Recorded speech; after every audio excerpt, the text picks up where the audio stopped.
The Quantum Gambit. The crystalline spires of the Nexarian command ship Eternal Dawn sparkled against the backdrop of deep space, its massive form dwarfing the scattered debris of the human mining outpost it had just destroyed. High Commander Vexthor stood on his command deck, his iridescent scales reflecting the holographic displays surrounding him.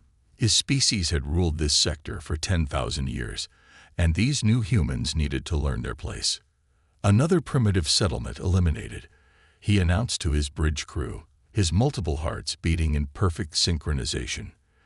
These humans must understand that unauthorized expansion into Nexarian space will not be tolerated. The destruction of the mining outpost had been almost disappointingly easy. No defense systems, no military presence, just a few scattered distress calls before silence. But as Vexthor prepared to order his fleet to their next target, his sensor officer's crystalline antenna suddenly stood rigid. High Commander, quantum disturbance detected. Massive energy signature. It's impossible. Space itself seemed to fold inward, creating a sphere of absolute darkness that caused every sensor on the Nexarian fleet to scream in protest.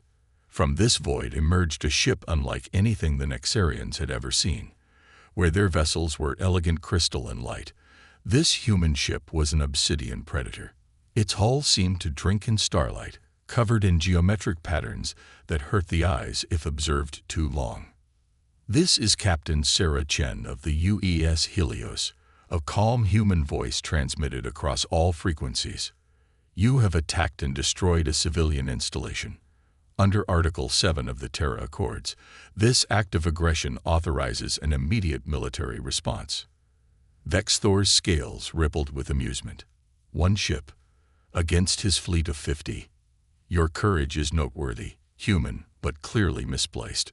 Surrender now, and we will ensure your species' eventual integration into our empire is relatively painless.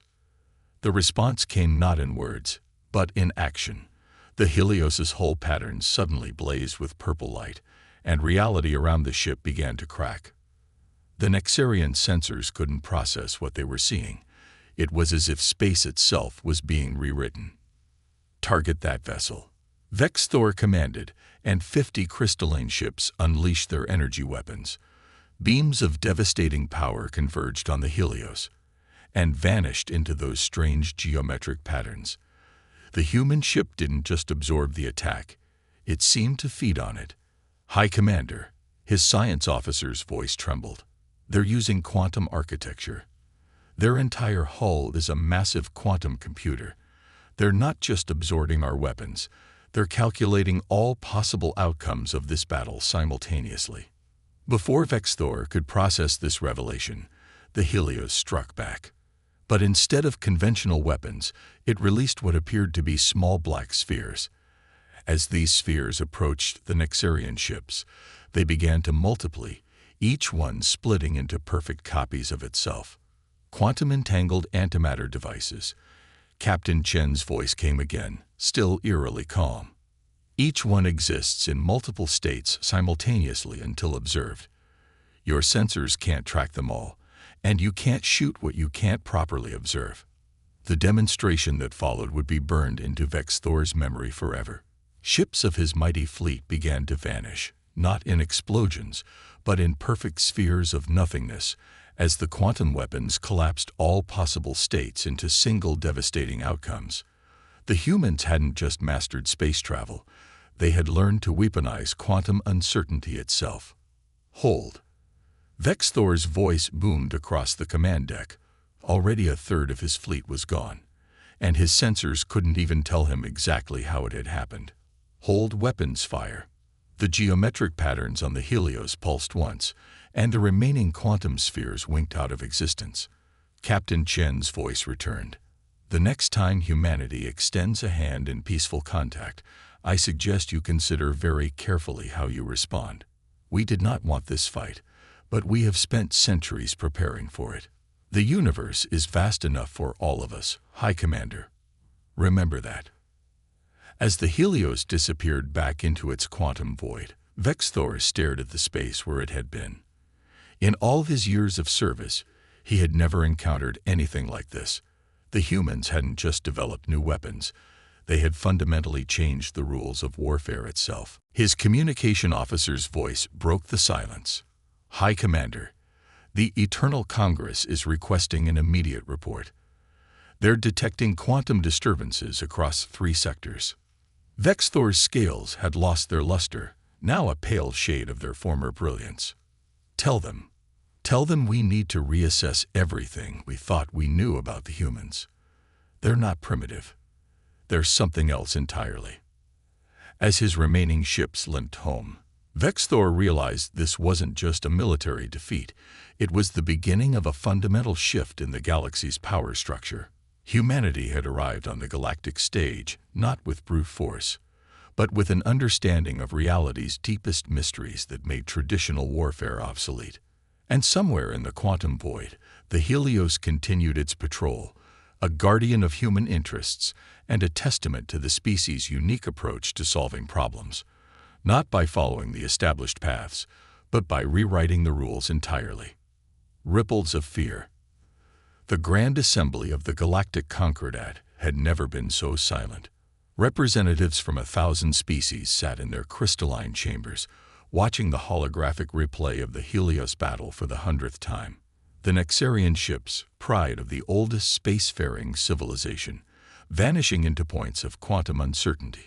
It defied everything they thought they knew about physics, about warfare, about humanity. Ambassador Lyrax of the Meridian Collective, her bioluminescent form dimmed with concern, addressed the assembly. "For centuries, we dismissed humans as primitive because they didn't follow our technological path. We watched them struggle with fusion while we mastered antimatter. We pitied their clumsy faster-than-light drives while we refined our quantum tunneling. But we made a fundamental error. We assumed there was only one path to advancement." The holographic display shifted to show the Helios in detail.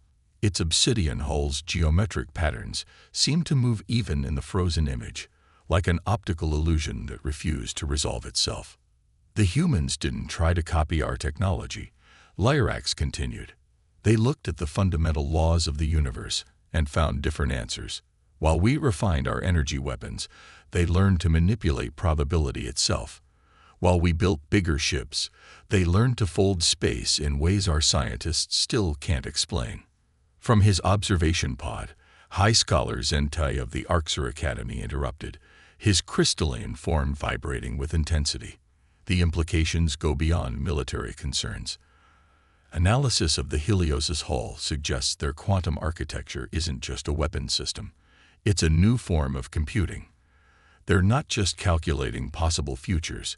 They're actively manipulating quantum states across vast distances. The ship isn't just a battleship. It's a reality-altering supercomputer." The assembly erupted in concerned murmurs. A Vexen representative, their gaseous form swirling with anxiety, spoke next.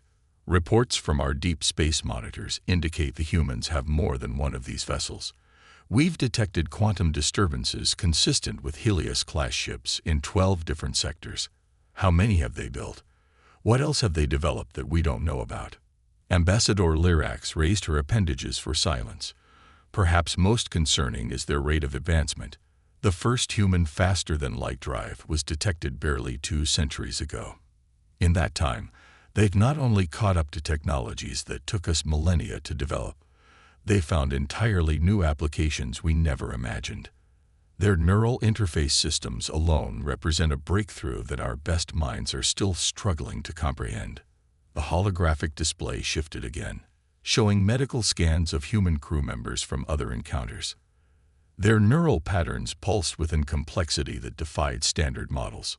"They've achieved true synthesis between biological and quantum systems," Zonte explained. "Their ship crews don't just pilot their vessels, they become one with them. Every human on those ships exists in a quantum superposition with the ship's systems. They think in quantum states. They react with computer-speed precision while retaining human creativity and intuition. It's beautiful in a terrifying way." A new voice cut through the chamber. Ambassador Chen, humanity's representative to the Concordat. She had entered silently during the discussion, and now all eyes turned to her. Unlike the exotic forms around her, she seemed almost plain in her formal diplomatic attire, almost primitive. Almost. "We never wanted war," she stated simply. "Humanity reached for the stars with hope, not conquest in mind. The Helios project wasn't developed to dominate. It was created to protect, to ensure that humanity would never again be dismissed as primitive or treated as expendable." She walked to the center of the chamber, her movements deliberate and confident. "But make no mistake, we will defend ourselves. The Helios and its sister ships are not threats. They are promises. A promise that humanity will not bow, will not break, and will not be conquered. We extend our hand in friendship to all species who wish to explore the cosmos alongside us. But those who choose aggression," she gestured to the frozen image of the battle, "well, you've seen the alternative." The chamber remained silent as Ambassador Chen took her seat. The representatives of 1,000 worlds looked at each other, then at her, seeing humanity in a new light. They had dismissed humans as primitive because they were different. Now they realized that this difference wasn't a weakness. It was humanity's greatest strength. In the distance, quantum disturbances rippled across space as more Helios-class ships went on patrol, their geometric patterns rewriting the very fabric of reality, serving as silent guardians of a species that had learned to forge its own path among the stars. And in classified facilities across human space, engineers and scientists continued their work, pushing the boundaries of what was possible, ensuring that humanity would never again be underestimated by those who thought themselves superior. The counterstrike. Deep within the crystalline fortress laboratories of the Nexarian homeworld, High Commander Vex Thor watched as his scientists unveiled their response to the Helios. The massive chamber hummed with energy as dozens of crystalline beings worked frantically around a ship that seemed to be made of living crystal itself. "Behold the symmetry breaker," announced Chief Scientist Ixera, her crystalline form refracting light in complex patterns of pride and anticipation. "We've spent months studying the quantum signatures from our encounter with the human vessel. Their technology relies on quantum superposition and probability manipulation, so we created a ship that forces quantum collapse at will." Vex Thor moved closer to the vessel, noting how its crystal structure seemed to shift and change even as he watched. "Explain." "The hull is composed of probability-sensitive crystal matrices," Ixera continued. "When the humans attempt their quantum tricks, our ship will force their probability waves to collapse into single states. No more existing in multiple states simultaneously. No more quantum uncertainty weapons. We'll strip away their advantage and reduce them to conventional warfare." But before Vex Thor could respond, alarms blared throughout the facility. A junior officer burst into the chamber, his scales pale with fear. "Multiple quantum signatures detected. The humans, they're here." Above the Nexarian capital, 5 Helios-class vessels emerged from quantum space, but they were different from the first encounter.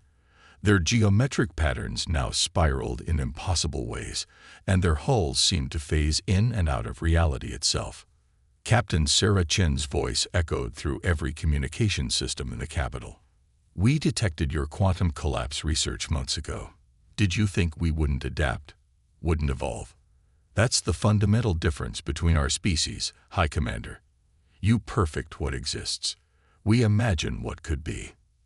The symmetry breaker launched, its crystalline form magnificent against the violet sky of the Nexarian homeworld. As it approached the human fleet, its probability collapse field activated, spreading out like a wave of crystalline energy. But the human ships didn't fight it. Instead, their geometric patterns shifted, transformed, and then they shattered. Not into debris, but into thousands of smaller ships, each one a perfect miniature of the original. The quantum collapse field had forced them to choose a state, so they chose all of them. "Impossible." Ixera's voice cracked with disbelief. "The energy requirements alone. We don't just use quantum computing." Chen's voice was calm as ever. "We've learned to harvest quantum energy from parallel probabilities. Each of these ships is drawing power from a different quantum reality. You tried to force us into a single state, so we became Legion. The space above the Nexarian capital became a dance of light and shadow as thousands of micro-Helios ships engaged the symmetry breaker. Each one carried a fraction of the original's power, but their numbers made them overwhelming. They moved in perfect coordination, their crews linked through quantum-entangled neural networks that operated faster than thought. The symmetry breaker's probability collapse field began to overload, unable to handle the sheer number of quantum states it was forcing into reality. Its crystal structure started to resonate at frequencies it was never designed to handle. "Stand down, High Commander," Chen commanded. "Your weapon is based on solid theories, but it's designed to counter who we were, not who we've become. Even now, our ships and crews are adapting, learning, evolving. Every second you fight us, we become harder to defeat." From his command center, Vexthor watched as the symmetry breaker's crystal structure began to crack. His greatest weapon, the product of his civilization's most advanced technology, was being undone not by brute force, but by humanity's relentless ability to transform and adapt.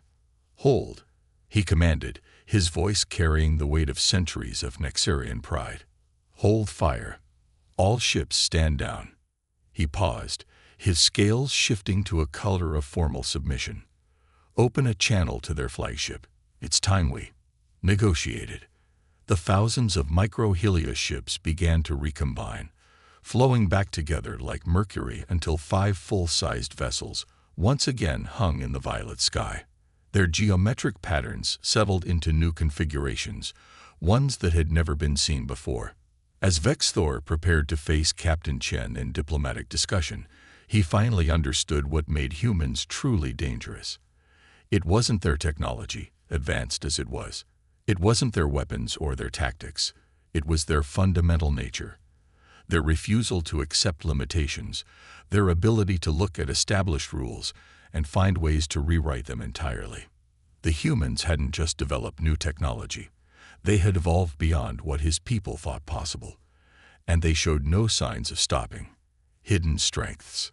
The medical bay of the Helios hummed with quantum energy as Dr. Maya Patil adjusted her neural interface, the geometric patterns on her medical uniform synchronizing with the ship's hull.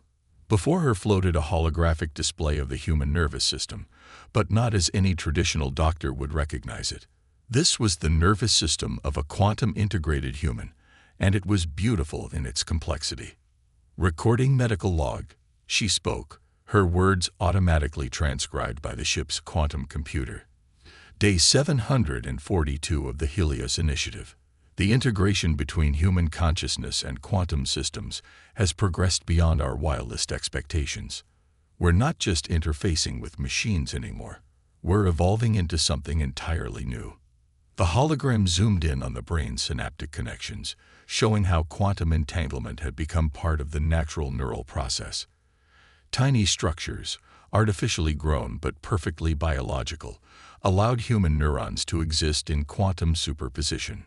"Captain Chen," Maya called out, knowing the quantum neural network would carry her words directly to the captain's consciousness. "Would you mind joining me? There's something you need to see." Sarah Chen arrived moments later, her own neural patterns visible to Maya's enhanced perception as a complex dance of quantum possibilities. "What have you found, Doctor?" Maya gestured at the display. "We thought the neural interfaces were just tools, ways to connect our minds to our ships. But look at this." She highlighted a section of the brain scan. "The quantum structures aren't just additions to our biology. They're becoming part of it. Each generation of crew members shows more natural quantum integration. We're not just using the technology, we're becoming it." In the background, the Helios' systems hummed in harmony with their conversation, the ship itself a participant in their discussion through the neural network. The geometric patterns on its hull shifted slightly, reflecting the complex exchange of information. "The Nexarians tried to counter our technology," Maya continued, "but they couldn't because they don't understand what they're really fighting. We're not just ships and crews anymore. Each Helios-class vessel is a quantum organism, a synthesis of human consciousness and advanced technology that can adapt and evolve in real time. Chen nodded, her neural patterns showing she was simultaneously monitoring ship operations while engaging in the conversation. "Show me the comparative scans." Maya brought up a new hologram, showing brain scans from the first Helios crew alongside current ones. The difference was striking. Where the first neural interfaces had been clearly visible as artificial additions, the current generation showed perfect integration, as if the human brain had reshaped itself to accommodate quantum processes. "This is why we can split our ships into thousands of smaller vessels," Maya explained. "Our consciousness splits with them, each fragment maintaining perfect coordination through quantum entanglement. We're not controlling the ships, we're becoming them, temporarily existing as multiple instances of ourselves across space-time." "And the Nexarians?" Chen asked, though she already knew the answer. "They're trying to replicate our technology, but they're approaching it from the wrong direction. They see the quantum ships as weapons platforms that need pilots. They don't understand that we've become something else entirely. Every engagement with their forces teaches our neural networks more about adaptation and evolution. We're not just learning, we're accelerating our own evolution." The medical bay's displays suddenly shifted as new data poured in from the quantum network. Maya's eyes widened as she processed the information. "Captain, look at this. The quantum integration isn't just affecting our neural patterns, it's changing our DNA. Subtle changes, but they're being passed on to the next generation. Children born to long-term crew members are showing natural quantum neural structures. They don't need artificial integration. They're born ready to interface with our technology." Chen's expression remained calm, but her quantum neural patterns betrayed her amazement. "Are you saying we're becoming a new species?" "I'm saying we already are." Maya brought up another display, this one showing the projected development of human quantum integration over the next few generations. "This isn't just about military advantage anymore. We're witnessing the next step in human evolution, driven by our own technology. The children born on these ships will have capabilities we can barely imagine." As if to emphasize her point, the Helios' systems suddenly registered a spike in quantum activity. Throughout the ship, crew members' neural patterns synchronized automatically, sharing the new information through the quantum network. The ship's hull patterns shifted again, adapting to accommodate the enhanced neural activity of its crew. "The Nexarians see our ships as weapons," Chen mused, watching the patterns shift. "But they're really cradles of evolution, incubators for humanity's next step forward. Every attempt to stop us only accelerates our development." Maya nodded, her own neural patterns synchronizing with the ship's quantum field. "And we're just beginning to understand what we're becoming. The question isn't whether humanity will survive in this galaxy, it's whether the galaxy is ready for what humanity is becoming." The Helios continued its patrol through space, its geometric patterns now incorporating the new neural configurations of its crew. With each passing moment, the line between human and machine, between biology and technology, became increasingly meaningless. They were becoming something else entirely, something the galaxy had never seen before. The Alliance shift. The Grand Conclave Chamber of the Galactic Concordat had been redesigned specifically for this historic gathering. Traditional crystalline architecture now incorporated geometric patterns that mimicked human quantum designs, a small but significant gesture of recognition. Representatives from over 2,000 species filled the vast space, their diverse forms creating a living tapestry of galactic civilization. Ambassador Chen stood at the center, her neural interface, subtle but visible geometric patterns flowing across her diplomatic uniform. Behind her floated a holographic display showing the progression of human quantum integration. The chamber had fallen silent as she revealed what humanity was becoming. "We stand at a crossroads," she began, her voice carrying naturally through the quantum-enhanced acoustics. "Not just humanity, but all spacefaring civilizations. What you've witnessed isn't just technological advancement. It's evolutionary acceleration. and we choose to share this knowledge. The chamber erupted in a cascade of reactions. The crystalline Nexarians vibrated in frequencies of disbelief. The energy-based Zalaxians pulsed with intense colors. The gaseous Vexans swirled in patterns of excitement and fear. High Elder Kitol of the Meridian Collective rose first, his bioluminescent form bright with emotion. You offer to share the very technology that's transforming your species. The quantum integration processes, the neural interfaces, everything. With safeguards, Chen clarified. But yes, evolution shouldn't be hoarded. The galaxy is vast, and the challenges we'll face are greater than any single species can handle alone. We believe diversity, true diversity, including diverse paths of evolution, is the key to our collective survival. From their crystalline pods, the Nexarian delegation shifted uncomfortably. High Commander Vex Thor, now serving as their chief diplomat, spoke. After our conflicts, you would still share this with us. Chen's smile was genuine. Especially with you.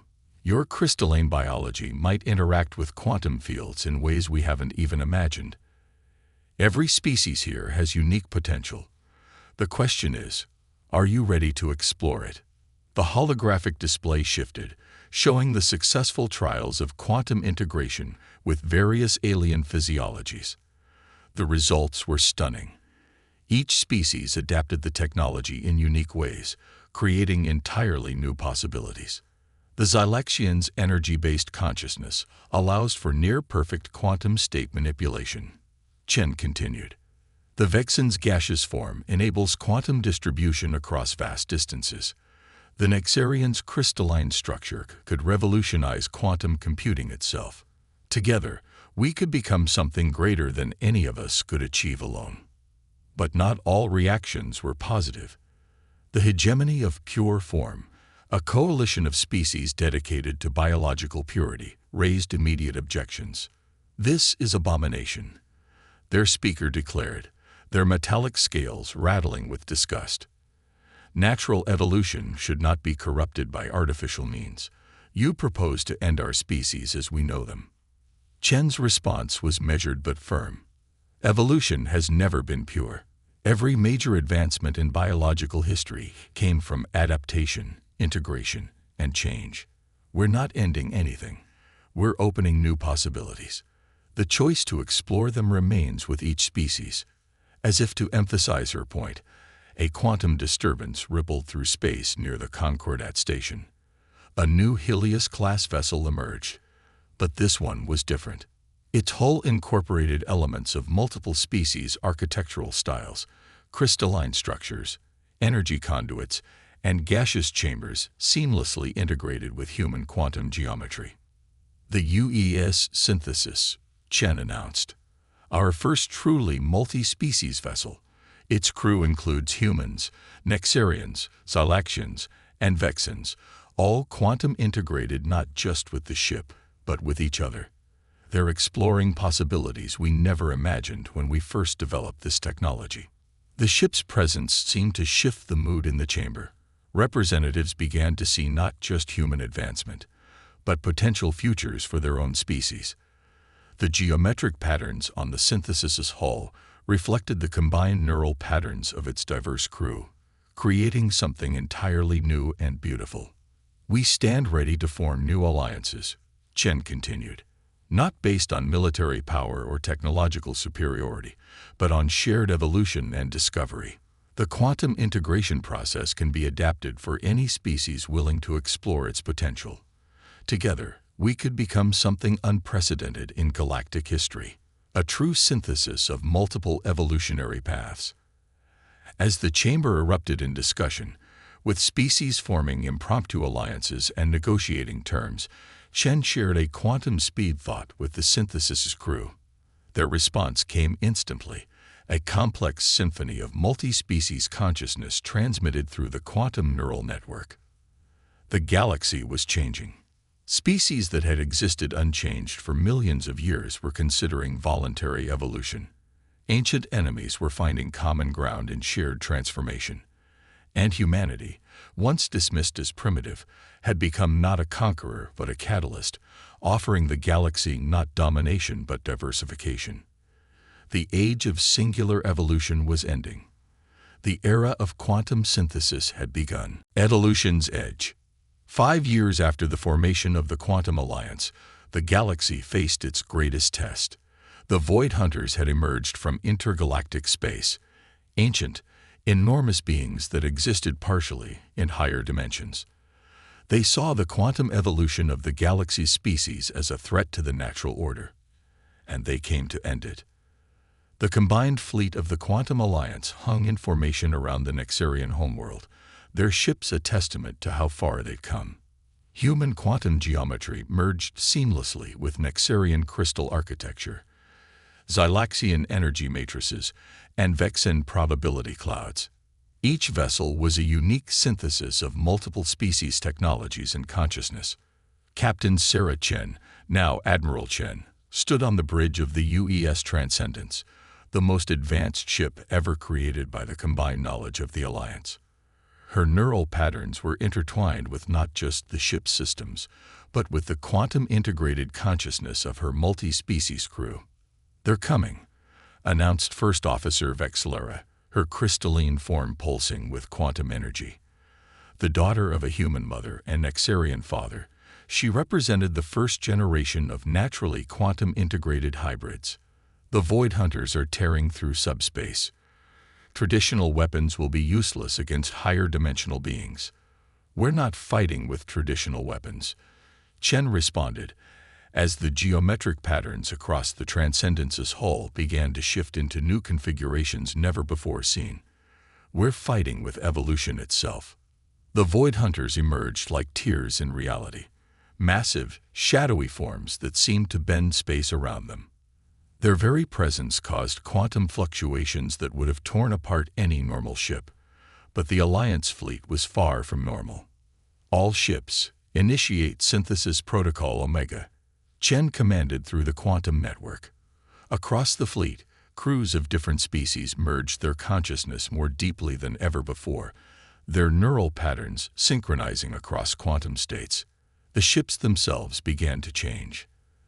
The geometric patterns on their hulls shifted faster and faster, crystal structures rearranged themselves, energy fields merged and transformed.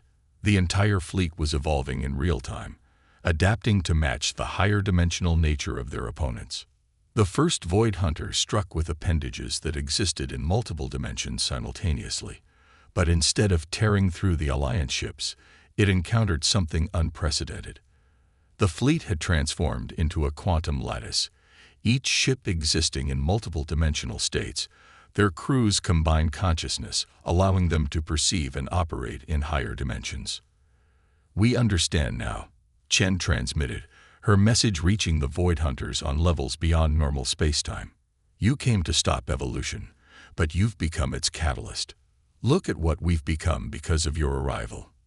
The Transcendence's systems registered impossible readings as the quantum integration reached new levels.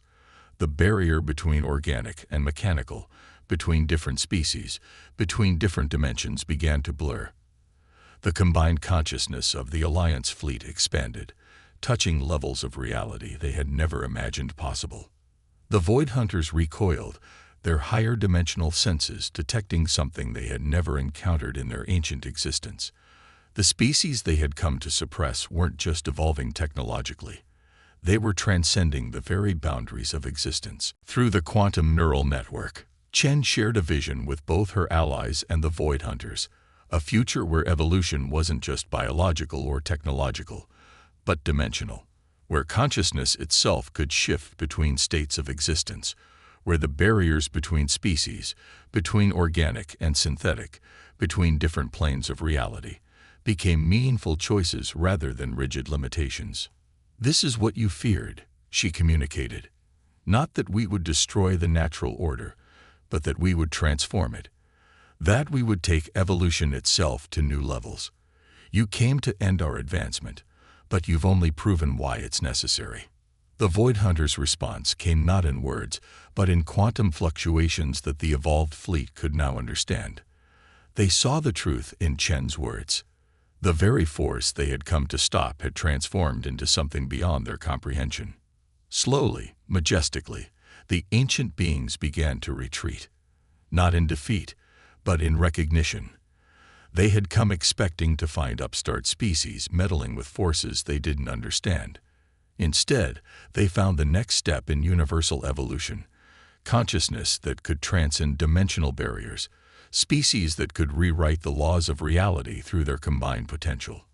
As the Void Hunters disappeared back into the space between spaces, the Alliance fleet began to return to their original forms.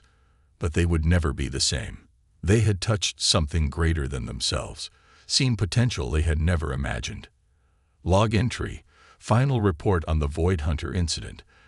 Chen recorded, her consciousness still linked with her multi-species crew.